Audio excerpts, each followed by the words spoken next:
Bonjour à tous. Connaissez-vous Liu Wanze?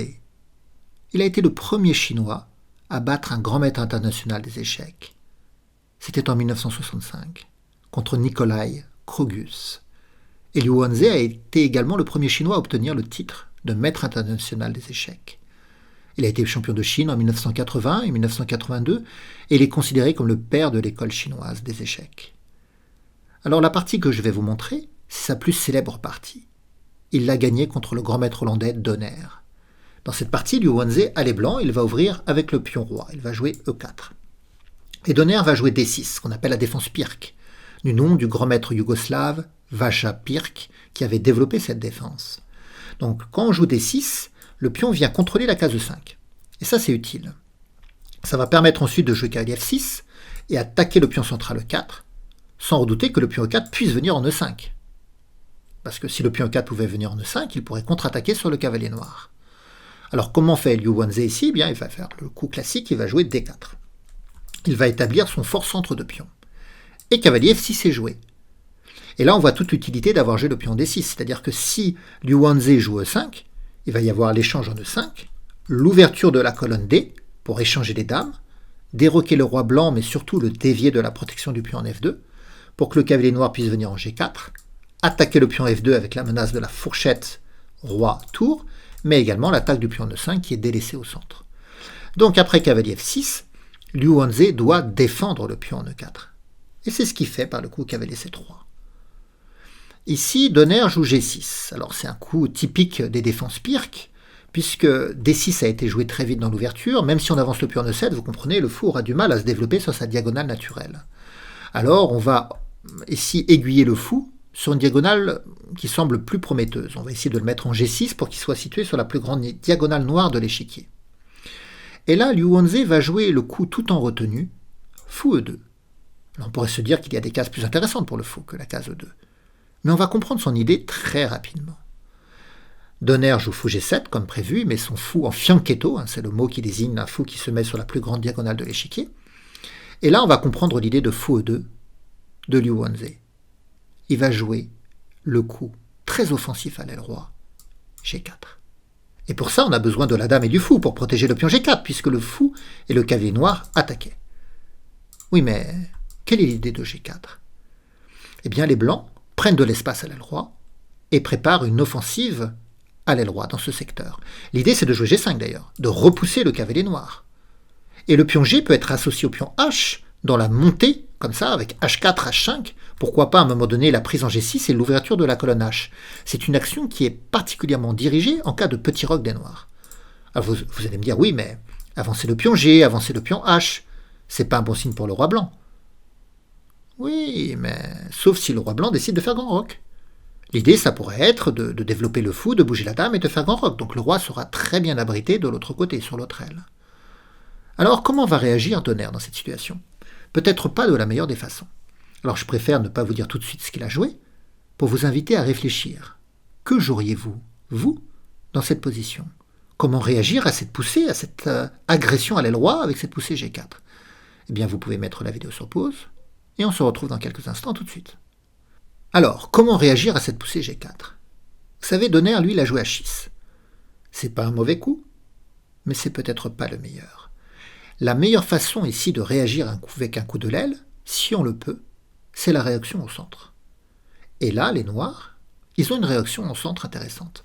Alors, ils ont 3 leviers au centre. On pourrait s'intéresser au levier C5, au levier D5 et au levier E5.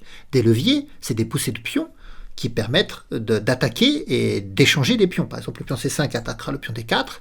Si on pousse le pion D en D5, on attaquera le pion en E4. Et si le pion E7 vient en E5, il attaquera le pion D4. Donc à chaque fois, ça créera des tensions, des leviers, des capacités d'ouverture du centre. Alors, si on joue C5 ou E5, l'inconvénient, c'est que le pion G est libre d'aller en G5 et l'attaque du cavalier est toujours délicate parce que le cavalier n'a pas de très bonne case. Et on se voit mal reculer ce cavalier. Mais la poussée D5, elle est très intéressante. Parce que si les blancs contre-poussent par E5, alors le cavalier F6 peut rejoindre la case E4 en étant appuyé par le pion D qu'on vient justement précédemment de pousser.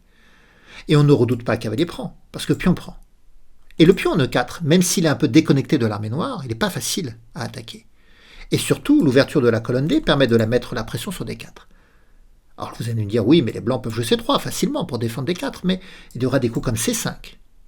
On ne redoute pas avec les blancs qu'il y ait une prise en C5, parce que d'abord ça permettrait d'échanger les dames, et ensuite le fou pourrait récupérer le pion E5. Et si les blancs tentent de tenir le pion D4, c'est pas si facile, parce que le cavalier C6 va arriver également, et va augmenter la pression sur ce pion D4. Donc voilà l'idée, avec la réaction ici D5. C'est de s'en prendre au pion E4, et pourquoi pas d'installer un cavalier en E4. Et si les blancs poussent cavalier E4, j'ai parlé de la prise, mais les blancs ne sont pas obligés de prendre. Mais le cavalier noir, il est difficile à tolérer, il parasite les blancs en réalité ici. Et si les blancs chassent ce cavalier, il peut y avoir l'échange, et toujours la poussée C5, avec l'idée toujours de jouer cavalier C6, et peut-être même dame A5, et de s'en prendre comme ça à la structure de pion. Et jamais la prise en C5 est intéressante pour les blancs, parce que les pions triplés ici, c'est une monstruosité positionnelle, sans compter que le fou va récupérer le pion E5 très rapidement. Voilà, donc je pense que par rapport à cette poussée G4, la contre-poussée D5 était la meilleure façon de réagir. Voilà, il y a un dicton comme ça qui dit attaque à l'aile, réaction au centre. Si on peut, bien sûr. Et là, on pouvait. Alors, H6 a été joué par Donner, un coup plus timide. Et Liu Wanze va jouer ici H3. Bon, alors on va comprendre H3 un peu plus tard. Les noirs jouent C5. Ils s'en prennent au centre blanc, alors D5 était peut-être toujours envisageable d'ailleurs. Et là, qu'est-ce que va faire Liu Wanze? Il va contrepousser un D5, c'est-à-dire qu'il veut garder à la position un caractère fermé au centre. Parce qu'il compte toujours développer une attaque à l'aile roi. Et pour cela, il va sécuriser son roi, il veut orienter son roi, l'aiguiller vers l'aile dame. C'est toute l'idée de jouer H3. Ça permettra à la dame D1 de ne plus être obligé d'être solidaire du fou E2 pour défendre le pion G4, et les blancs pourront jouer par exemple fou E3, dame D2, et rejoindre l'aile dame avec le grand roc. Et ici, Donner va certainement faire la faute de la partie. Il a été un peu naïf. Il a fait petit roc. Il va exactement du côté où Liu Wanze a envie d'attaquer. Ici, il était préférable pour les noirs de jouer un coup comme E6 par exemple, de mettre un peu plus de tension au centre, et de garder la possibilité aussi également de faire le grand roc. Mais là, petit roc, il a donné son adresse. Et Liu Wanze, il sait où attaquer. Et il va attaquer, très fortement d'ailleurs. Il va jouer immédiatement H4. Alors, les noirs jouent E6 maintenant, mais voilà, E6 c'est plutôt une bonne idée, mais petit roc met les noirs dans l'embarras, parce que maintenant, le roi noir a de grandes difficultés. Son abri va être attaqué, et va être attaqué immédiatement par la poussée G5. On repousse le cavalier et on menace de détruire le pion H6. Quant au pion G6, il peut être détruit par la poussée H5, soutenu par la tour et par la dame et par le fou. Donc les pions G et H peuvent voler en éclats très rapidement. Alors les noirs ont pris, les blancs ont repris, le cavalier est repoussé et la colonne est ouverte. Alors le cavalier a été en E8. Comment poursuivre l'attaque maintenant avec les blancs? Que joueriez-vous dans cette position? On va voir si vous trouvez le coup de Liu Wanze. Mettez la vidéo sur pause, à tout de suite. Alors, qu'a joué Liu Wanze? Eh bien tout simplement, il veut mater sur la colonne H. Il voudrait qu'une dame arrive en H7, soutenue par la tour. Donc il faut trouver un chemin pour la dame. Et c'est ce qu'a fait Liu Wanze avec dame D3. L'idée, c'est d'amener la dame en H3, puis d'aller en H7 et de mater. Alors les noirs ont pris en D5. Ici, Liu Wanze a pris la peine de reprendre avec son cavalier. Après tout, c'est une bonne idée. Le cavalier vient exploiter la case D5, une très belle case pour lui, et vient se porter à l'attaque, en se positionnant vraiment au centre de l'échiquier, où il pourra déployer une grande activité.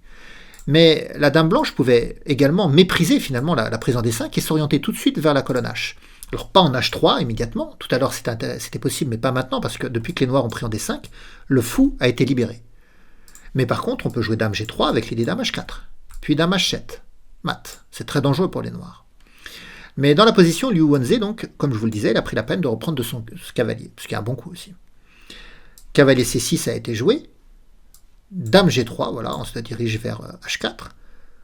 Fou E6, les noirs se développent, mais dame H4. Et là, les noirs sont obligés de faire quelque chose contre la menace dame H7 mat, et les noirs avaient prévu de jouer F5, de libérer la case F7 pour le roi.